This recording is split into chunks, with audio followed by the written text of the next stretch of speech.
karena mereka dibayar oleh cukong-cukong.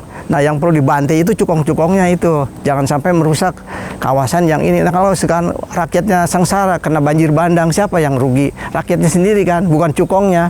Cukongnya bawa duit kabur udah.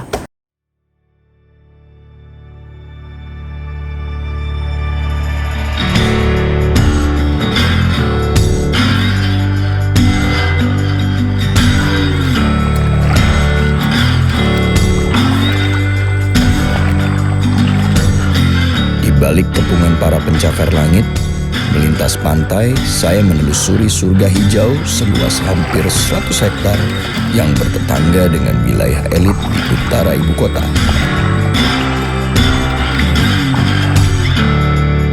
Sebuah kawasan konservasi yang dibutuhkan di Jakarta yang berpolusi udara cukup tinggi serta sangat kekurangan akan lahan hijau terbuka.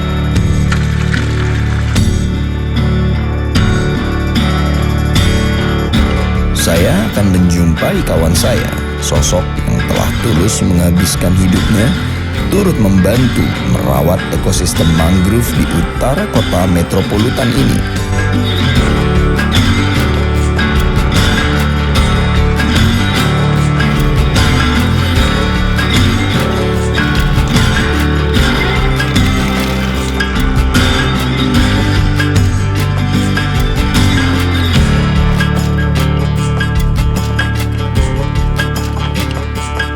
Pak Jati, Pak Ramon. Habis ngapain Pak Jati? Ini habis nanam mangrove yang Rhizophora mucronata. Oh gitu. Iya. Pakai bronjong nih ya? Iya, pakai beronjong sekarang, pakai beronjong supaya bisa hidup nanti pohonnya.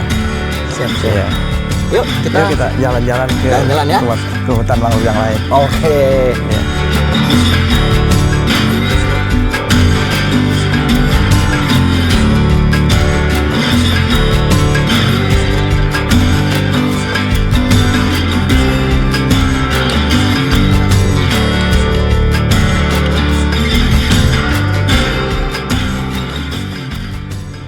Awal-awal mulanya saya diperintahkan sama Kepala Balai Konservasi dan saya waktu itu bertugas di kementerian, di Bapak Menteri ya, di Jalan Denpasar.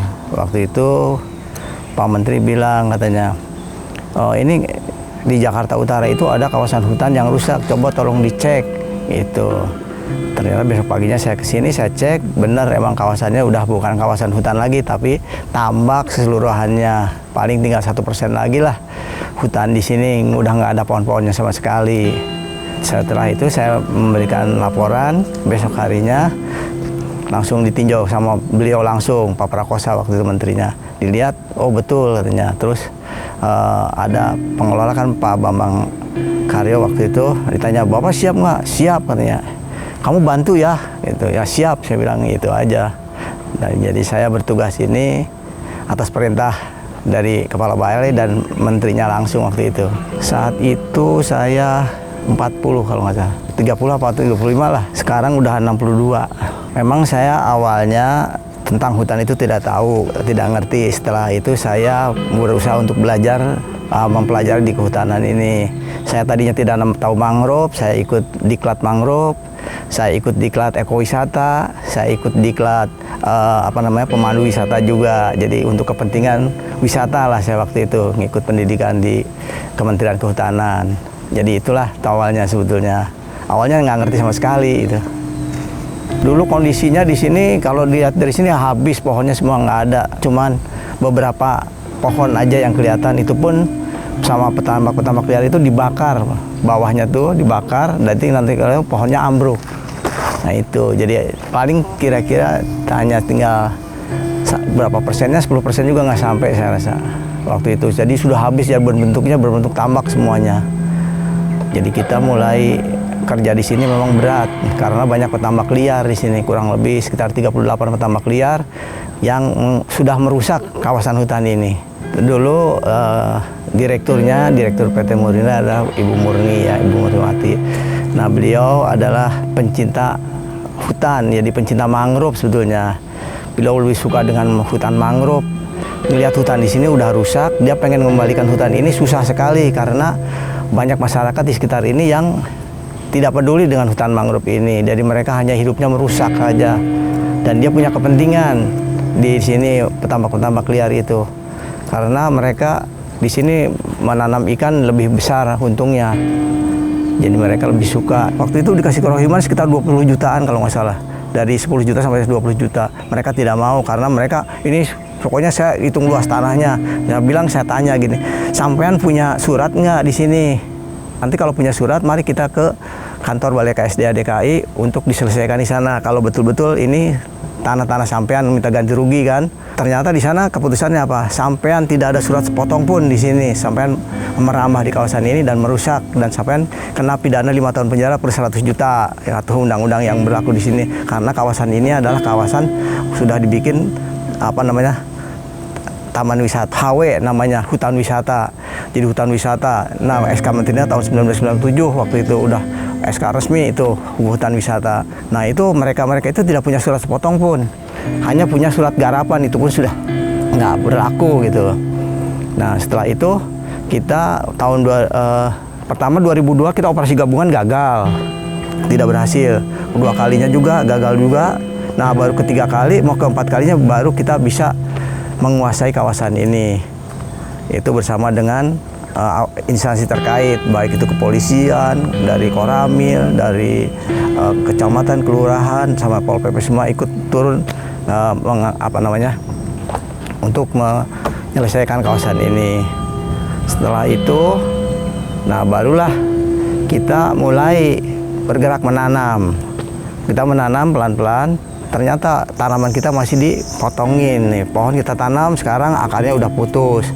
Gitu terus menerus. Nah, setelah itu ada siapa waktu itu punya ide, udah bikin aja ini, kita satukan kolam yang ada di sini pakai beko apung. Nah, saya selama 1 bulan di atas beko apung sama Pak Wiji waktu itu ngedampingin itu, ngebongkarin kolam yang ada yang sekitar ini, jadi disatukan. Jadi mereka tidak mempunyai hak ini punya siapa, jadi sudah jadi satu.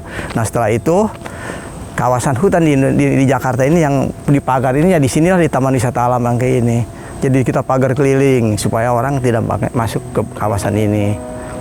Kendala paling besar ya di sinilah kira-kira. Kita kalau bertugas sering dikepung massa waktu itu sebelum operasi gabungan, dikepung massa. Orang-orang pada masuk mau merusak, kan gitu, membakar juga kantin yang ada di sini juga dibakar. Nah, setelah operasi gabungan itu baru mulai agarda setelah orang-orang itu dimasukkan ke dalam penjara sesuai dengan Undang-Undang Nomor 5 tahun 1990. Mereka itu ada sebagian yang kurang lebih 4 orang dibawa ke Polda untuk berbicara di sana dan dimasukkan ke penjara untuk diproses sesuai undang-undang yang berlaku. Kalau keluarga saya memang keluarga, jadi kadang-kadang begini, kok Pak berangkat pagi, pulang sampai maghrib baru pulang. Nah, itu emang resikonya orang kehutanan di situ. Mungkin saya lebih suka di hutan daripada saya di tempat-tempat yang lain ya. Saya juga ditawarin kerja di tempat lain karena saya mikir gini, ngapain saya mesti kerja di tempat lain? Saya lebih suka menanam pohon sebanyak mungkin yang ada di kawasan di Jakarta ini. Ya di sinilah tempat saya menitipkan diri saya sama PT Murindra untuk membangun kawasan ini bersama-sama gitu, sambil menjaga juga. Baik itu ada perambah juga yang masih kecil-kecil lah, suka mancing, ngejala, ya kita halau aja supaya mereka dikasih pengertian supaya jangan mancing di sini karena burung-burung pantai juga nyari makannya di sini. Kalau nggak ada ikannya mau kemana lagi dia nyari makannya, kan itu aja. Sampah itu dulu gini Pak, sampah itu kan dari laut masuk ke kawasan kita dan surut. Nah, setelah surut airnya sampahnya tertinggal. Jadi sampah-sampah itu bisa, kalau terutama sampah plastik, bisa membunuh pohon-pohon api-api ini. Kenapa? Karena api-api ini akarnya akar nafas. Kalau akar nafas itu tertutup sama plastik-plastik, maka akan mengakibatkan pohon itu akan mati. Jadi ibarat orang hidungnya ditutup, nggak bisa bernapas. Jadi lama-lama mati itu. Ya sangat sedih sekali lah kalau umpamanya orang-orang sudah tidak peduli dengan hutan mangrove ini, karena hutan mangrove ini adalah bentengnya Jakarta. Jadi benteng Jakarta itu kenapa? Intrusi air laut bisa akan sampai Monas, air laut itu sampai sana kalau tidak ada pohon-pohon mangrove ini. Dan pohon mangrove ini kalau banjir akan mengakibatkan banjir besar. Kalau ini pohon-pohon ini bisa menyerap air. Nah, makanya kita di Jakarta sebanyak mungkin kita bisa menanam terutama hutan-hutan mangrove yang sekitar pantai. Itu sangat berguna sekali buat anti banjir. Karena di sekarang ini kita kan rawa-rawa sudah kurang, sudah hampir tidak ada ya. Nah, kenapa di Indonesia ini, di Jakarta ini sering banjir? Ya karena pohon-pohon mangrove-nya sekarang sudah mau habis. Maka tugas kita lah untuk mengembalikan lagi di Jakarta ini hutan mangrove yang sebanyak-banyaknya. Dan kita di sini juga masih banyak, di hutan sebelah sana, di daerah Maruda sana gundul. Kenapa? Mereka tidak menyadari apa siapapun yang peduli dengan saya menanam di sana supaya mereka di sana juga lebih bagus lagi airnya dan oksigennya juga lebih bagus buat kita.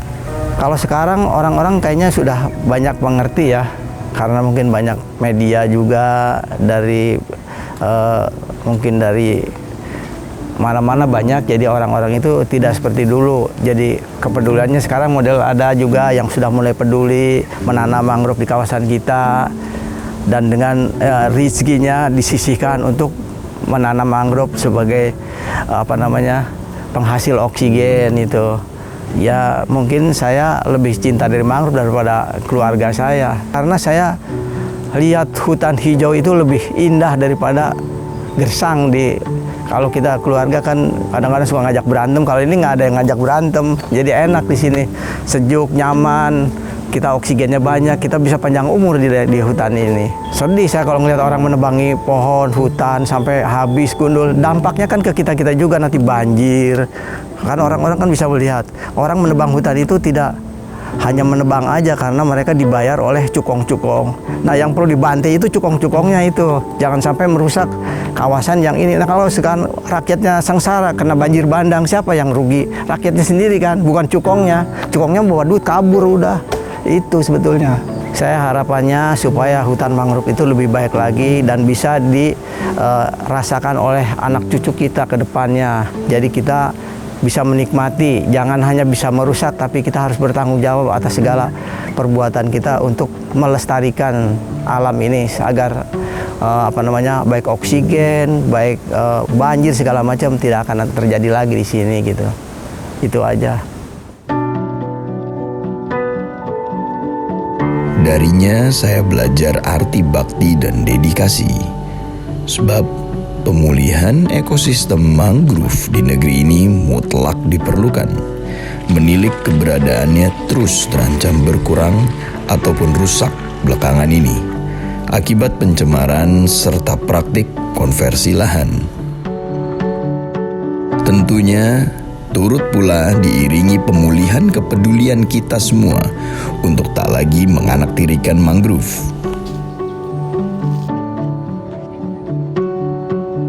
Maka itu sudah sepatutnya, khususnya warga ibu kota, berterima kasihlah kepada Pak Jati lainnya yang senantiasa memelihara garda terdepan ini agar bibir pantai tak bergeser ke tengah kota bila mana terjadi potensi tsunami.